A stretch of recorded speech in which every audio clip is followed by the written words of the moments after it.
Good day, I'm Stephen McHugh, and this is your JIS News for Friday, July 27.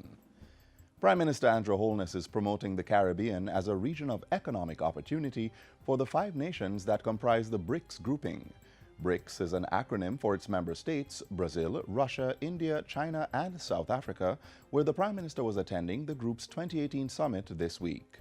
The 3-day summit wrapped up today, and the Prime Minister outlined the focus of his engagement with the group as he addressed Jamaican and other Caribbean diaspora members in a town hall meeting. There are economic opportunities, real economic opportunities that both the Caribbean countries and BRICS countries can exploit. And you can start in simple ways, for example, tourism.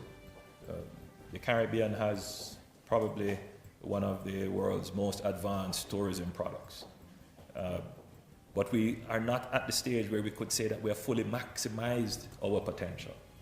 There is significant potential for investments in hotels and attractions. He called for crafting airlift agreements between countries such as South Africa and Jamaica, which already have a strong people-to-people relationship, but have not translated that into a business-to-business relationship. So one of the things that I intend to discuss is the finalizing of a air services agreement between our 2 countries.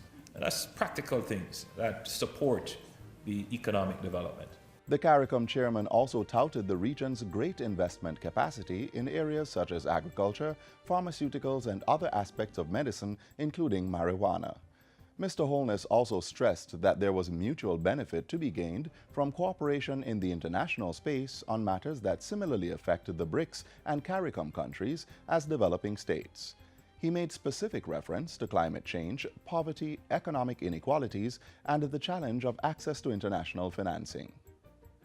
Amendments to legislation governing Bank of Jamaica BOJ operations are expected to be tabled in Parliament in October. The proposed amendments relate to the Bank of Jamaica Act, the Banking Services Act, and the Public Bodies Management and Accountability Act. Finance Minister Dr. Nigel Clark says changes to the policies are intended to make the BOJ more independent. These include removing the Finance Minister's authority to give monetary policy direction to the bank, restructuring the Monetary Policy Committee to include outside members, and having the BOJ governor submit policy statements of the bank's monetary policy performance and inflation target achievements to Parliament. All of this is with the aim of allowing the central bank the operational space and the independence to pursue the monetary policy objective of low, stable, and predictable inflation for the benefit of all Jamaicans, and delinking it from political pressures in this process. Dr. Clark was delivering a special policy address on the BOJ's modernization on Thursday.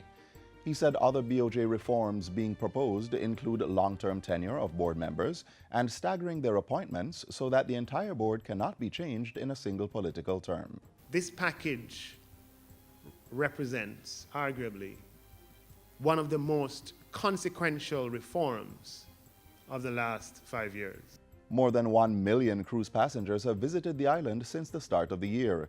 The historic milestone was achieved earlier this week.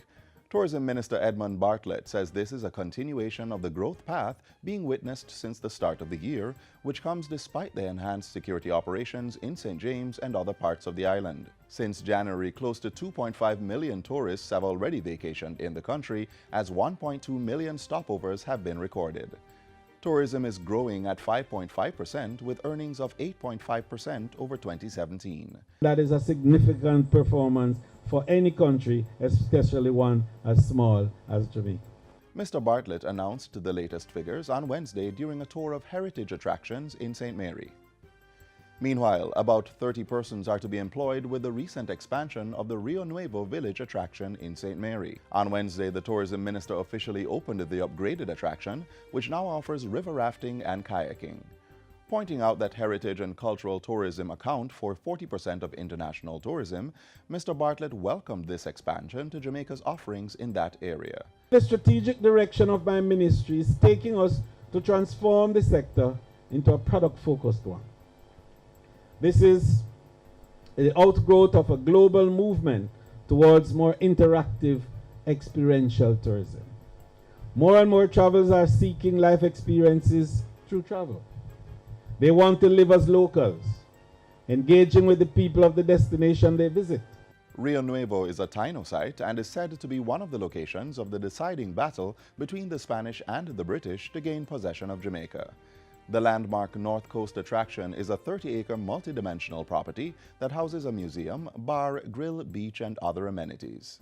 Cabinet has agreed to the establishment of a National Craft Council. Information Minister Senator Ruel Reid says this follows a submission to Cabinet from the Ministry of Industry, Commerce, Agriculture and Fisheries and a concept paper presented by the Ministry of Tourism. He explains that the Industry Ministry's submission highlighted the rationale for the council, saying the vision was for a viable, sustainable, diversified and internationally competitive industry that showcases authentic Jamaican products. Senator Reid says the cross-cutting nature of the craft industry was highlighted by the strategic objectives of the submission. This includes the establishment of a craft council and the establishment of artisan villages. Given the nature of the industry, an integrated multi-sectoral approach across ministries and agencies was deemed necessary. The Information Minister was speaking at a recent post-cabinet press briefing. And finally, the Jamaica Cultural Development Commission, JCDC, is appealing to members of the diaspora to become involved in this year's Emancipation and Independence celebrations. JCDC's Interim Executive Director, Orville Hill, says Jamaicans abroad may join in the celebrations through the Commission's website, jcdc.gov.jm, where there will be live streaming of the major activities. Viewers are encouraged to post comments on social media about the activities using the hashtags Jamaica56 and One Love, One Family. Jamaicans at home are also being encouraged to support the week of events that will take place at the National Arena from August 1 to 6. For most events, at the gate, it will be $1,200 at the gate, but pre-sold tickets will be $1,000. And of course, we have discounted amounts for groups. If you're coming with a large group, we have a special package where we will discount those entry fee for you. And for the kids, it will be $400, both pre-sold and at the gate for children. Pre-sold tickets are available at JCDC parish offices and, as of August 1, at the Independence Village to be established at the National Arena from noon to 5 p.m. And that's it for JIS News Today. I'm Stephen McHugh. Thanks for watching.